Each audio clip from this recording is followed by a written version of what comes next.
Hello and welcome back to another video on Wrestle and to another edition of AEW Dynamite Out of 10. And of course it is a big episode of Dynamite today because we got all of the fallout from Wrestledream. After Bandido and Okada, they faced off for the Unified Championship, as well as much more on the show. So without further ado, let's get straight into things. And after a physical battle between the Ops and the Hurt Syndicate, for the Playmaker, Ricochet distracted MVP, allowing the Samoan submission machine to reverse into a Coquina clutch for the submission victory in the opening match of Collision for the Trios title. Afterwards, the Hurt Syndicate ran after the demand more. Schiavone asked Joe why he turned on Hangman. Joe made it clear that he considered every championship his to take. This was a great mix of styles that would make for an exciting series of matches over the course of the coming weeks. They did not reach the lofty heights being promised, but it was a rush title clash coming right off of the Hurt Syndicate winning the chance. It makes sense that everyone involved was to wait to deliver their best with more hype and build. This gives the Ops another needed title defence and gives Joe the ring in order to give his first explanation of their heel turn. MVP's loss at the end showed again that the Hurt Syndicate need another member to add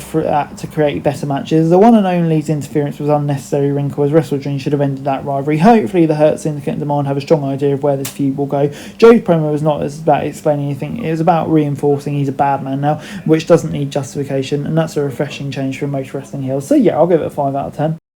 With the AEW flag in hand, Darby Allin said he would die for the company and he would keep fighting the Death Riders as long as they stood. This was shorter than expected based on the hype coming out of Wrestledream, but the Daredevil's never been a wordsmith. Allin said what he needed to say and established his goal to keep protecting AEW. The crowd's completely behind him. He still has unresolved issues. Every Death Rider not named John Moxley. There's no reason to move away from this angle yet. So yeah, worked relatively well. As we then move to Bane and Ford versus Hayter and Amanata versus Willow and Hardy versus Blue and Hart in the tag team tournament. While this was the first time Hayter and Amanata teamed together, they looked unstoppable. Seeing them when were Headbutt and Haterade on Ford. This allowed Hayter and Amanata to choose their first opponents, and they chose Sister and Sin.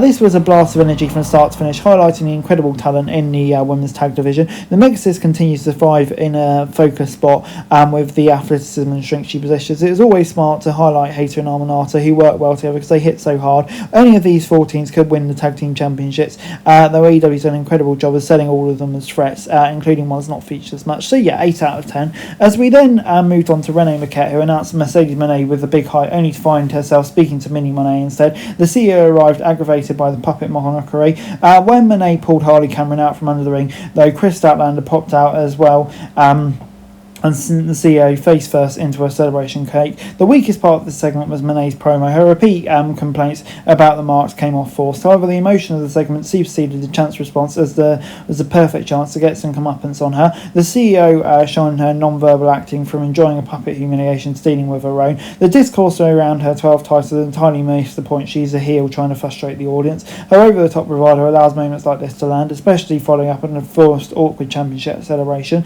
This is just the first step in what could be a gratifying fall from grace for the heel champ. So yeah, I thought it worked quite well. Good stuff. We then got John Moxley v Kyle O'Reilly, and the Death Rider looked out of sorts throughout this match, terrified of every submission. O'Reilly leaned into this fear until Mox punched out the ref to save himself. Officials ran to check on the official and disqualify the Death Rider. The conglomeration and Death Riders arrived, nearly came to blow. AEW rarely has DQ finishes, so this felt more embarrassing for Mox than actually tapping out to KOR. He took the coward's way out after O'Reilly consistently out-wrestled him. The Death Rider simply never looked comfortable in this match, stark different to usual. This is what made the contest good. It was not the type about we could watch repeatedly, but it told into the story well from Sunday. O'Reilly looked better than he has, and that's definitely elevated him. Meanwhile, Mox could signify change coming for the Death Riders, and they could well lose their faith in the leader. So yeah, intriguing, 6 out of 10. As we then move to the Death Riders taking on Mark Briscoe, Orange Cassidy, and Roger Strong. Briscoe laid a confident effort against the shaken Death Riders, winning with a J-Diller on Luther. After the bell, Pac attacked Briscoe until Ishii arrived, followed by O'Reilly, but the Death Riders continued to attack. Darby made the save with his bat and stood tall. This was a solid continuation from Mox v KR, where the Death Riders looked out of sorts against the conglomeration. The action was also good throughout. Garcia and Yuta are especially delightful minions in this one, bumping for everyone. The conglomeration has turned the tide over the Death Riders, and this could be leading to blood and guts with an Alan working with them. It's hard to say if this is the best option when the women are finally getting their first shot in the cage, but what matters most is to ensure the women's blood and guts match gets the biggest spotlight. So yeah, I'll give it a 7 out of 10. Mark Briscoe then interrupted a Cole Fletcher, who was mocking Chicken to ask him for one more TNT Championship match. Carlos refused on behalf of the Proto Star, but it still seems like there's legs in that yet. AEW revealed the women's tag brackets, and they were started off with Jamie Hayter and Queen Nominata versus Hart and Blue, Willow and Hardy Cameron versus Monet and Athena, Megan Bain and Penelope Ford versus Anna Jay and Tay Conti, and Timeless Tony and Mina Shirakawa versus Windsor and Riho. But AEW rarely does rematches, getting back to Fletcher and Briscoe. So even if the Pro Star cheats to win the fifth, it makes title sense to do 6 quite quickly. Chicken is already caught up with the Death Riders and Conglomeration, needs his help in that fight now. The Fletcher has plenty of potential other challengers who are fresher. So yeah, it'll be intriguing to see if we go back to that. The tag team bracket though was excellent. It focused on teams AEW's built up and beyond the CO and War Goddess, Unexpected Alliance. It's an unpredictable tournament. It just needs time between each match to shine, but I'm very much looking forward to it. We then got Okada versus Briscoe. Okada was overwhelmed in moments by Bandido, but he always found a way to survive. He reversed a second 21 plex attempt into a Rainmaker to win. The whole Don Callis family arrived to celebrate with Okada, except Takeshita, who came out late to stay down the Rainmaker.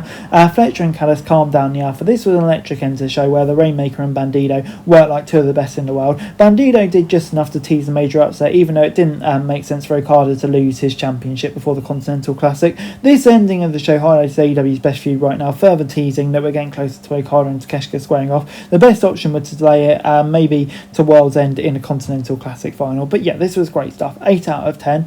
And overall, AEW Dynamite gets a 6 out of 10 from me. I thought this was a pretty decent episode of AEW.